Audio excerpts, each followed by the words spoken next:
Brisa Hennessy is one of the stars of the surfing world. To discover what makes her shine, we're putting her through a series of tests with the help of Olympian Lolo Jones. We're pushing Brisa to the max to learn more about the anatomy of a surfer. 24. She got it! Hi, I'm Lolo Jones, and welcome to Anatomy of a Surfer. Joining me here at the UFC Performance Institute in Las Vegas is Costa Rican star Brisa Hennessy. Are you ready for this? I'm so honored to be here and to be with you. Let's do it. All right. Surfing is a physically demanding sport requiring power, endurance, and stability. You also need a great technique allied with a creative flair. Brisa has all of these qualities and will be aiming to show them off when the sport makes its Olympic debut at Tokyo 2020. Surfing to me is everything. It's my whole life. I've always wanted to fly, and I feel like it's the closest thing to that. My strongest asset is hopefully my strength and my power and a little bit of style.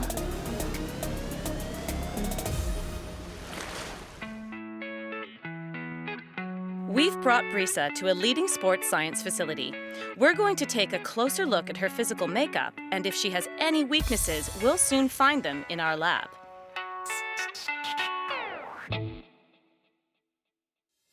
First up, we're going to look at Brisa's body composition with the DEXA scan. We're going to measure your body composition and see what your lean muscle mass looks like and your fat composition in your body. It's going to give us a real insight into what a surfer's athletic physique looks like. She had a body fat percentage of 19, which is very, very low and shows how lean and athletic she is. If we compare that to some of our endurance athletes, they can be down around about 10, 11, 12%. If we look at international level swimmers, they tend to be around 25, 30% body fat for females. So it just shows how lean and athletic her body is for this sport. This next test will examine just how powerful Brisa's legs are. The muscles in the lower body are all vitally important in surfing. They help provide the strength and balance needed to execute moves whilst out on the water.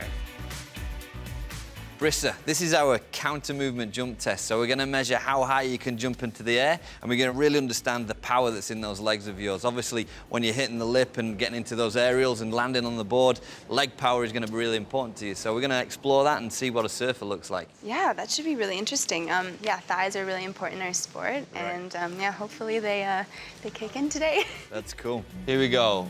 In 3, 2, 1, go! Up! Nice.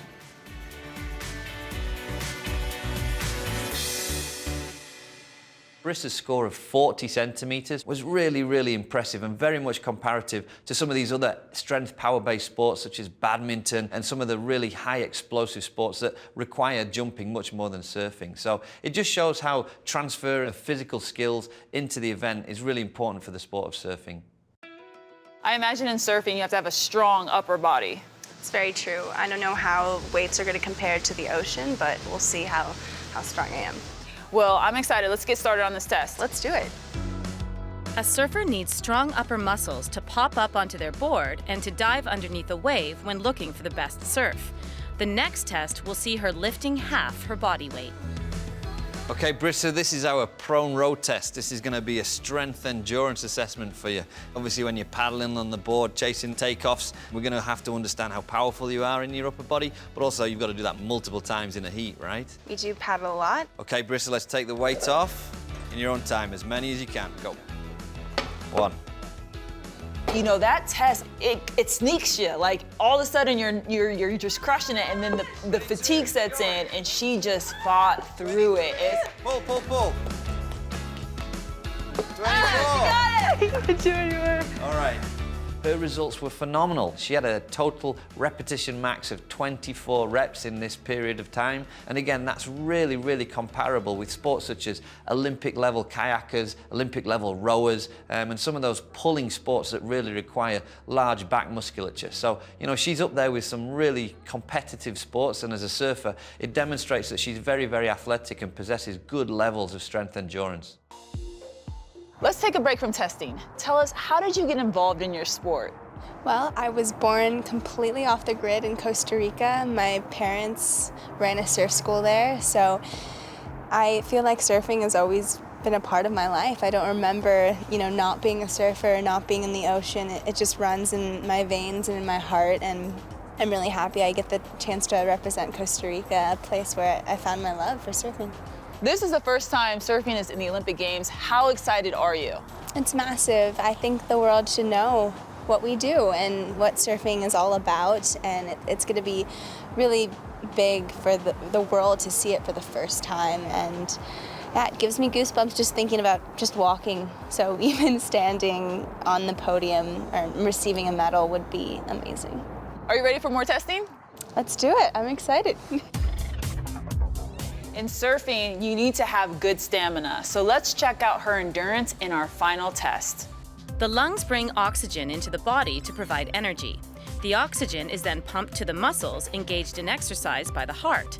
How well this system functions is key to sustained performance. Brisa, this is our anaerobic metabolic power test, okay? We're gonna use this upper body ergometer. You're gonna be turning these pedals over and over again for 3 minutes. And we're gonna really see how your physiology can maintain the energy to produce turning those pedals. So it's a pretty rough test. It sounds pretty gnarly, so I'm a little scared.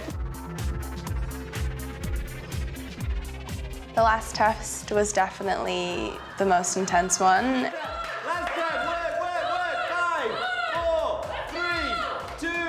I could feel the comparison of how I feel when I'm paddling in a heat and that, adrenaline and my heart beating super fast. It really replicates the upper body paddling movement using the upper body ergometer. And from that, we can determine how much force and how much energy she produces. Over the 3 minutes, Brisa produced an average power output of 141 watts. That's more than many leading female tennis players and judo stars can manage. Have you ever heard of a VO2 max? I've not. All right, well that is about how much aerobic energy or how much oxygen you use and your maximum capacity to use oxygen. That's what this curve is right here. And you can see right here when we finish the test, this is still going up, okay? So you actually hit a maximum load of 36 milliliters of oxygen per minute. That's alone really impressive, and you still weren't at your peak output. So coupled with the energy you produce, the way you fuel it, really shows that your physical capabilities for upper body energy production off the charts. Let's go, let's go. 40. No, let's go. It's really cool to see her just pump out these tests. She had no weak results. Like, she's really excited to compete in her first Olympic Games, and more so, she's ready to represent surfing in the Olympics. It's obvious from the data that Brisa is a supreme athlete, and largely the demands of modern day surfing and competitive surfing require her to have massive amounts of energy, good levels of strength and endurance, the ability to be explosive. She's got massive amounts of potential, and we're certainly excited to see her excel. I'm Brisa Hennessy. I'm signing out because I got some waves to catch.